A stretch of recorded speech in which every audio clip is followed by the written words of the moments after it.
In the book of Numbers, chapter 13, Yah told Moses to send some spies into the land of Canaan to explore it. But we read that later on the men gave them a bad report.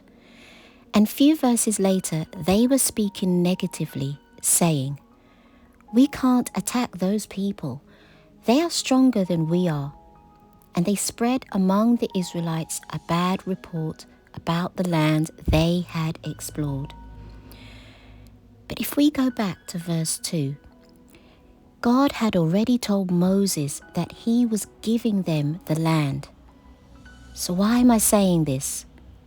Well, sometimes when people speak negatively into our situation, or a doctor brings us a bad report, for example, we listen to them. And instead of going to the Word of God and seeing what God says about our situation, we accept the bad report or negative words spoken over us by people who either don't know God or His Word, or who are just negative thinkers. And we begin to doubt what God says or how God has been leading us.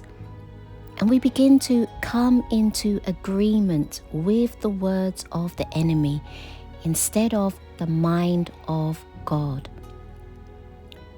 When we come into agreement with the mind of God, His Word, and what He has already said, when we come into agreement with His Word, we will receive the promises of God. We need to take on the mindset of Caleb.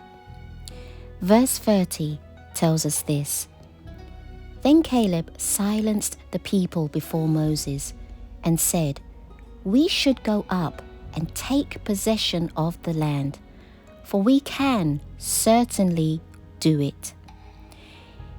Interesting that later on God declares that it would only be Joshua and Caleb who will be reaching the promised land.